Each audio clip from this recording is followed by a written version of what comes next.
రాజకీయాల్లోనికి రావాలంటే ఎంతో ధైర్యం, చిత్తశుద్ధి ఉండాలి. అలాంటి ధైర్యంతో, చిత్తశుద్ధితో ప్రజల కోసం నిలబడిన ఒక అద్భుతమైన వ్యక్తి గురించి మనం ఇప్పుడు మాట్లాడుకుందాం. ఆయనే భారత చైతన్య యువజన పార్టీ అధినేత బోడే రామచంద్ర యాదవ్.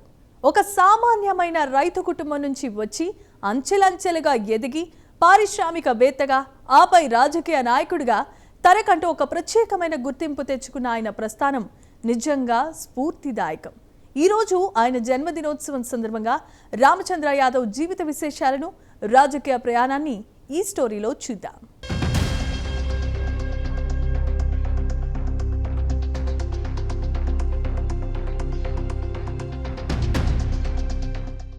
బోడే రామచంద్ర యాదవ్ 1982 జూన్ 18న చిత్తూరు జిల్లా పుంగనూరు నియోజకవర్గం పెద్దపంజాని మండలం దాసర్లపల్లె గ్రామంలో జన్మించారు. ఒక చిన్న గ్రామం నుండి ఒక సాధారణ రైతు కుటుంబం నుండి వచ్చి ఉన్నత స్థాయికి ఎదగడమంటే మాటలు కాదు. తల్లి గౌరమ్మ, తండ్రి మునప్ప, నలుగురు సంతానంలో అందరికంటే చిన్నవారు రామచంద్ర యాదవ్. ఆర్థికంగా అంత బలంగా లేకపోయినా చదువుకోవాలనే తపన మెండుగా ఉండేది. ప్రాథమిక, మాధ్యమిక విద్యాభ్యాసాన్ని పుంగనూరు సమీపంలోని రాజుపల్లె జిల్లా పరిషత్ పాఠశాలలో పూర్తి చేశారు. ఆ తర్వాత నెల్లూరులోని పాలిటెక్నిక్ కాలేజీ నుండి ట్రిపుల్-ఈ విభాగంలో డిప్లొమా కంప్లీట్ చేశారు. ఆర్థిక ఇబ్బందులు ఉన్నప్పటికీ చదువును ఏనాడూ నిర్లక్ష్యం చేయలేదు. పట్టుదలతో కష్టపడి చదువుకుంటూనే ఆ తర్వాత చెన్నై యూనివర్సిటీ పరిధిలోని కాలేజీ నుండి మార్కెటింగ్లో MBA కూడా పూర్తి చేశారు.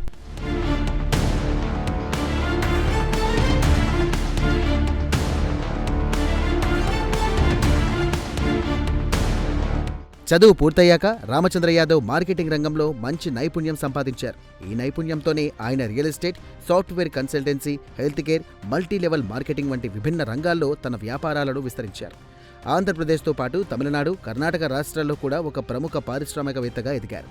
ఒక రైతు కుటుంబం నుండి వచ్చి స్వయం కృషితో ఇంత పెద్ద పారిశ్రామిక సామ్రాజ్యాన్ని నిర్మించుకోవడం అనేది నిజంగా ప్రశంసనీయం. ఆయన వ్యాపార దక్షత, దూరదృష్టి, కష్టపడే తత్వం వల్లే ఇది సాధ్యమైంది.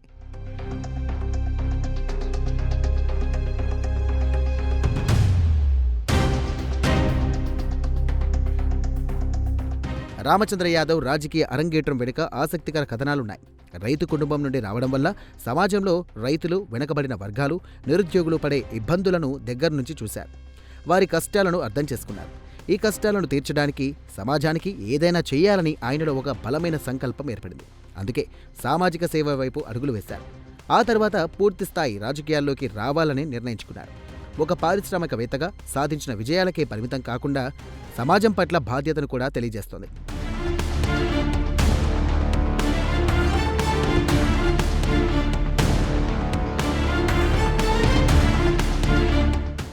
జనసేన పార్టీలో చేరి 2019 జనవరి 17న అధికారికంగా రాజకీయాల్లోకి ప్రవేశించారు.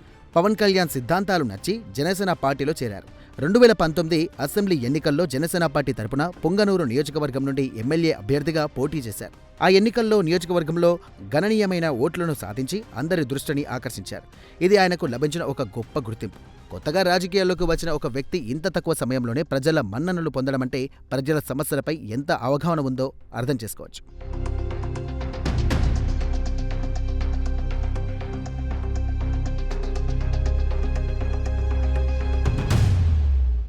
సొంతంగా పార్టీ పెట్టాలని నిర్ణయించుకున్నాక జనసేన పార్టీ నుండి బయటకు వచ్చిన రామచంద్ర యాదవ్ భారత చైతన్య యువజన పార్టీని స్థాపించి దానికి అధ్యక్షుడిగా బాధ్యతలు చేపట్టారు.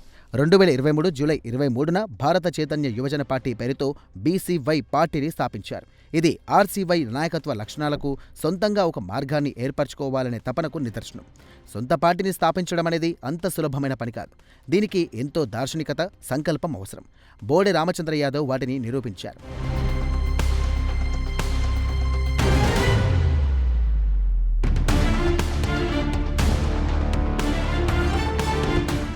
BCY పార్టీ వ్యవస్థాపకుడిగా RCY ప్రజల స్వయం గౌరవం, అభివృద్ధి, అవినీతి వ్యతిరేక పోరాటం వంటి సూత్రాలను సమర్థిస్తున్నారు. ఇక ఈ సూత్రాలు ఒక ఆరోగ్యకరమైన సమాజ నిర్మాణానికి చాలా అవసరం. ప్రజల గౌరవాన్ని కాపాడడం, అభివృద్ధిని ప్రతి గడపకు చేర్చడం, అవినీతిని రూపుమాపడం, ఇవి కేవలం నినాదాలు కాదు, ఒక బలమైన సమాజానికి పునాదులుగా చెబుతారు. ఇక 2023 జూలైలో గుంటూరులోని నాగార్జున యూనివర్సిటీ ఎదురుగా BCY పార్టీ ఒక భారీ బహిరంగ సభను నిర్వహించింది. ఇది పార్టీకి లభిస్తున్న ప్రజాదరణకు ఒక నిదర్శనం.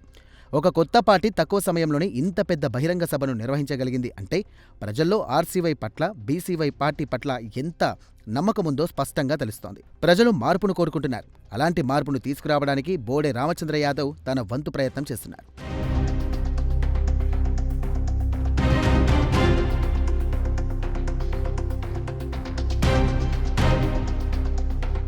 ఇక 2024లో జరిగిన సార్వత్రిక ఎన్నికల్లో బీసీవై పార్టీ తరపున పుంగనూరుతో పాటు మంగళగిరి నుండి రామచంద్ర యాదవ్ పోటీ చేశారు. ప్రత్యేకించి పుంగనూరులో అధికార, ప్రతిపక్ష పార్టీలకు గట్టి పోటీ ఇస్తూ సామాజిక సమస్యల మీద స్పందిస్తూ ప్రజల పక్షాన పోరాటం చేస్తున్నారు. ఒక కొత్త పార్టీ తరపున 2 నియోజకవర్గాల నుండి పోటీ చేయడం అంటే ఆయనకున్న ఆత్మవిశ్వాసం, ప్రజలపై ఉన్న నమ్మకం అర్థమవుతుంది. కేవలం ఎన్నికల్లో గెలవడం మాత్రమే కాకుండా ప్రజల సమస్యలపై నిరంతరం పోరాడమే అనేది ఆర్సీవై నిబద్ధతను తెలియజేస్తోంది.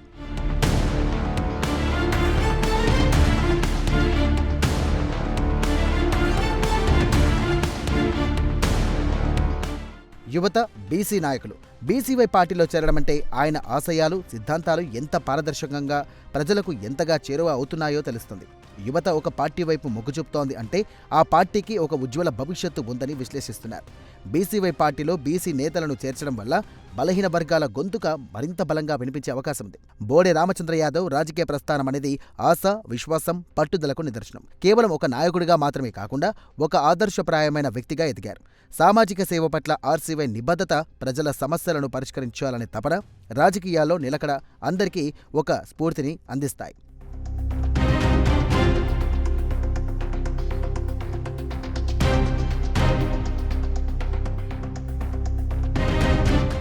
రామచంద్ర యాదవ్ పుట్టినరోజు సందర్భంగా ఆర్సీవైకి శుభాకాంక్షలు తెలుపుకుంటూ భవిష్యత్తులో ప్రజలకు మరింత సేవ చేయాలని, ఆశయాలు నెరవేరాలని మనస్ఫూర్తిగా కోరుకుంటున్నారు అభిమానులు, పార్టీ కార్యకర్తలు.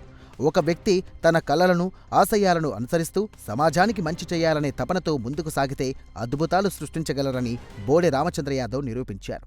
ప్రజలు అండగా నిలుస్తున్న తీరు చూస్తుంటే ఆర్సీవై భవిష్యత్తు ప్రకాశవంతంగా ఉందని చెప్పడంలో ఎటువంటి సందేహం లేదంటున్నారు అభిమానులు.